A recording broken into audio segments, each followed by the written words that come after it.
सो है everyone, welcome back.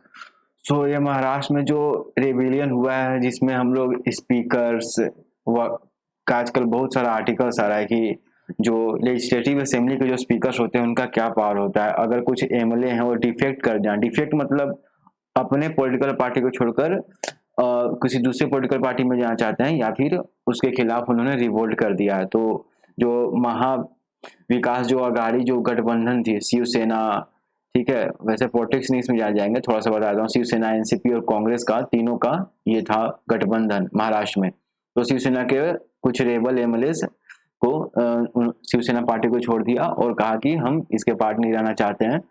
तो अब संविधान के कॉन्स्टिट्यूशनल के 10th शेड्यूल में क्या है, एंटी डिफेक्शन लॉ है उसके। ये राजीव गांधी जब प्रधानमंत्री थे उस समय ये कानून बना था, एंटी डिफेक्शन लॉ।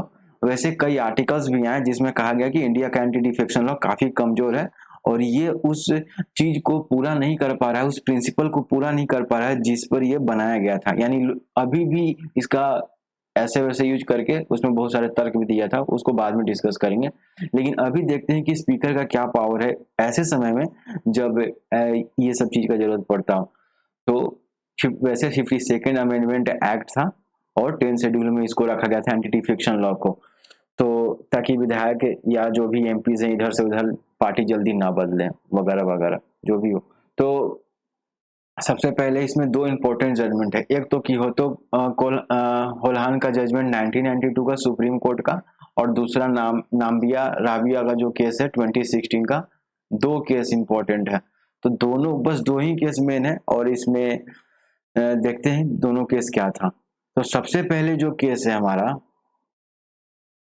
कि होतो होलहान केस, ये हमारा वर्सेस जाचिलू इन 1992, जिसमें सुप्रीम कोर्ट ने क्या कहा कि जुडिशियल रिव्यू तभी होगा, स्पीकर के फैसले का जुडिशियल रिव्यू तभी होगा जब वो तो फाइनल फैसला दे दे। बीच में कहीं भी प्रोसेस पे सुप्रीम कोर्ट कहीं भी टांग नहीं लड़ाएगा।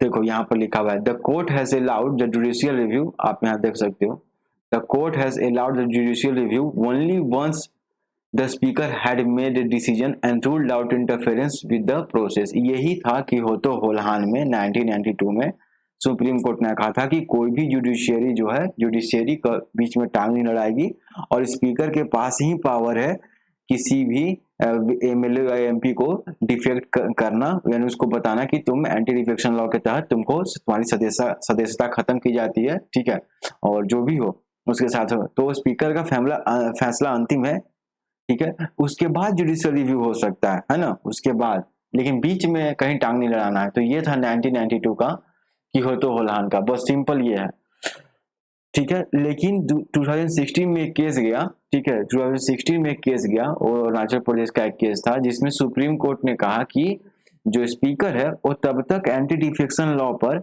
यानी कि जो बागी विधायक होते हैं या जो एक पार्टी को छोड़ के दूसरे पार्टी को चले जाते हैं, तो अगर खुद स्पीकर के ऊपर ही मोशन चल रहा हो नॉन कॉन्फिडेंस का, या उसके रिमूवल का मोशन चल रहा है खुद स्पीकर पे ही, तो वो डिफिक्शन जो एंटी डिफिक्शन लॉ के तहत वो जो फैसला लेने जा रहा था उसको स्टे कर देगा और पहले उसके ऊपर फैसला होगा कि उसको रहना है कि नहीं। देखो यहाँ पर the Supreme Court held that is constitutionally impermissible for a speaker to proceed with disqualification proceedings if a no confidence motion against him is pending। ऐसा इसलिए कहा सुप्रीम कोर्ट ने कि अगर किसी स्पीकर के पास अगर उसके पास वो बहुमत नहीं है, ठीक है, तो फिर उसके पास पावर कैसे है किसी भी डिस्क्वालिफिकेशन प्रोसीडिंग को आगे बढ़ाने का किसी भी एमएलए के अगेंस्ट, समझ रहे हो। अगर कोई स्पीकर मेजोरिटी इंजॉय नहीं करता है, कॉन्फिडेंस इंजॉय नहीं करता है लेजिस्लेटिव असेंबली का, तो वो कैसे डिस्क्वालिफिकेशन प्रोसीडिंग के साथ आगे बढ़ेगा, ये तर्क दिया। तो 1992 में क्या कहा कि जुडिशियल रिव्यू एकदम अंत में होगा, स्पीकर का पावर सुप्रीम है, पहले वो डिसाइड हो जाए, ठीक है। Court has allowed judicial review only once the speaker has made a decision, ठीक है, उसके पहले वो बीच में इंटरफेयर नहीं करेगा। ये 1992 का जजमेंट। 2016 में क्या कहा कि अगर स्पीकर के खिलाफ खुद केस चल रहा है नो कॉन्फिडेंस का, तो पहले उसका केस समाप्त करो, ठीक है, पहले उसको फ्लोर टेस्ट होगा किसका, पहले तो स्पीकर के अगेंस्ट क्या होगा, वो मोशन चलेगा, और अगर वो बच गया, अगर कॉन्फिडेंस वो अभी भी है उसके पास हाउस में, तब वो डिस्क्वालिफिकेशन प्रोसीडिंग के साथ आगे बढ़ेगा। यही था, ठीक है, यही चीज था दोनों। तो इस चीज का ना इस्तेमाल बहुत जगह किया गया डिफेक्शन लॉ से बचने के लिए, ठीक है। यहाँ पर आप देखो, दिस रूलिंग इज 2016 का ruling give a window to defecting legislator to install or circumvent the 10th schedule by seeking removal of the speaker when disqualification proceedings are anticipated effectively trying to hands of the। जैसे एक बार 2016 में क्या हुआ कि 2016 में rebel MLA of the Congress Vijay Bahuguna ने क्या क्या उत्तराखंड में असेंबली जो स्पीकर थे असेंबली के, उन्हीं के खिलाफ नो कॉन्फिडेंस मोशन लाने का अधिक किया, ठीक है, ताकि वो एंटी डिफेक्शन प्रोसीडिंग को स्टॉप कर सके। क्योंकि उनको पता था विजय बहुगुणा को कि अगर मैं नो कॉन्फिडेंस मोशन लाता हूँ स्पीकर के अगेंस्ट ही, तो सबसे पहले तो डिसाइड ये हुआ कि वे कॉन्फिडेंस इंजॉय करते हैं कि नहीं स्पीकर, समझ रहे हो, तब ना मेरा एंटी डिफेक्शन जो प्रोसीडिंग है वो आगे बढ़ेगा। तब तो कुछ ना कुछ, समझ रहे हो, तब तक कुछ ना कुछ जुगाड़ लगा ही लेगा। इसी तरह तो 2018 में एआईडीएम के जो एस करुणास से उन्होंने नोटिस किया भेजा था तमिलनाडु सेक्रेटरी को सीकिंग रिमूवल ऑफ स्पीकर, देख रहे हो, P Dhanapal at a time when AIADMK leadership was moving action against Karunas and 3 MLA. समझ, तो बहुत बार इसी 2016 जजमेंट का इस्तेमाल खुद कई एमएलए जो डिफेक्ट कर चुके हैं अपने पार्टी से, दूसरे इस्तीफा दे रहे हैं या फिर जो रेबल कर चुके हैं अपने ही पार्टी के अगेंस्ट, उन्होंने इस्तेमाल किया है।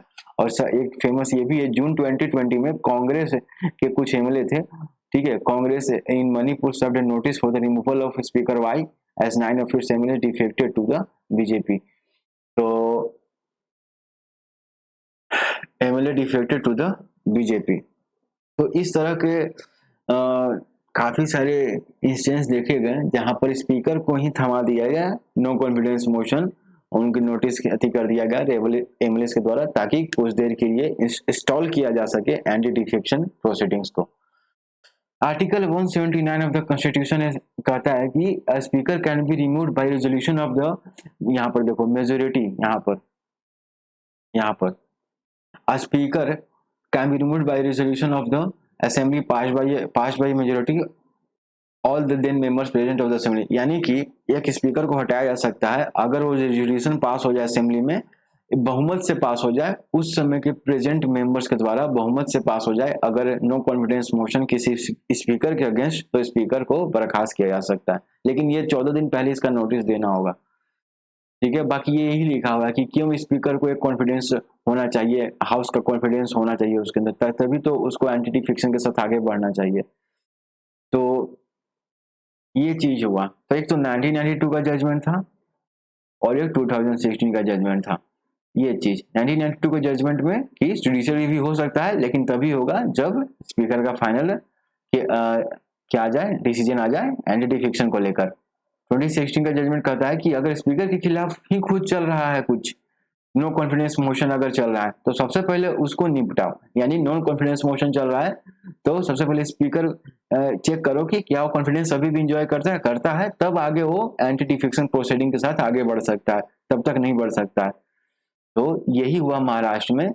जो शिंदे थे, एकनाथ शिंदे जो थे, जो रेबल हैं, जिन्होंने शिवसेना के अंदर ही फूट डाल दिया और अपने तरफ को बहुत सारे विधायकों को कर लिया, उन्होंने क्या किया, नोटिस दे दिया स्पीकर के खिलाफ। वैसे महाराष्ट्र में भी स्पीकर नहीं है, अभी केवल डिप्टी स्पीकर है। स्पीकर पहले रिजाइन दे चुके हैं, बहुत पहले स्पीकर का पद खाली है। तो आपको पता है कि स्पीकर जब नहीं रहता है तो ड्यूटी स्पीकर उसका ड्यूटी निभाता है।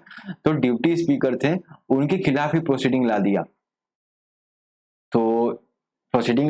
तो अब डिप्टी स्पीकर ऐसे में फैसला नहीं दे सकते हैं किस पर, कि एकनाथ शिंदे के और उनके जो बाकी रेबल एमएलएज हैं उनको डिफेक्ट कर दिया जाए, यानी कि उनकी सदस्यता रद्द कर दी जाए या जो भी हो, समझ रहे हो।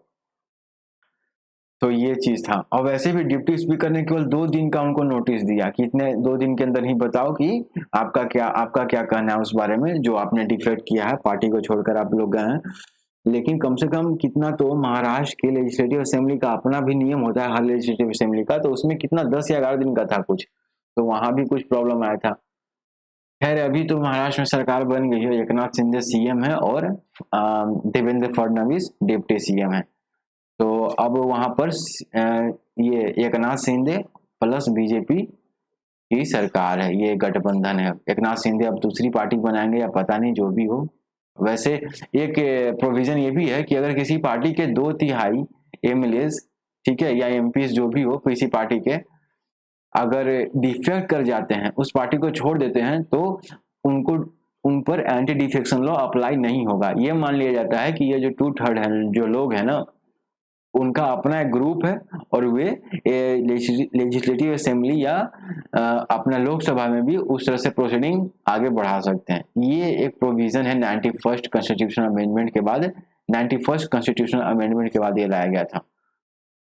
तो बस सिंपल है कि अगर क्वेश्चन आता है कि क्या जुडिशियल रिव्यू हो सकता है, हाँ, लेकिन तभी हो सकता है जब स्पीकर का फाइनल डिसीजन आ जाए। क्वेश्चन आता है कि अगर स्पीकर के खिलाफ ही नो कॉन्फिडेंस मोशन चल रहा हो और उसको एंटी फिक्शन पे भी डिसीजन देना है, तो पहले क्या होगा? तो सबसे पहले नॉन कॉन्फिडेंस मोशन चल रहा हो उसको पूरा करो, चेक करो कि क्या अभी भी वो हाउस का कॉन्फिडेंस इंजॉय करता है कि स्पीकर की नहीं। अगर करता है तो तब वो जाके एंटी डिफेक्शन प्रोसीडिंग आगे बढ़ा सकता है रेबल एमएलए या डिफेक्टेड एमएलए के खिलाफ। लेकिन अगर नहीं करता है तो आगे जो भी प्रोसीडिंग होना होगा उसको हटाया जाएगा और नया स्पीकर आएगा। जो भी उसके आगे तो नहीं बताया गया है, लेकिन उस समय तक वो एंटी डिफेक्शन का प्रोसीडिंग नहीं कर सकता है। तो ये था article 1। So thank you for watching, have a great day.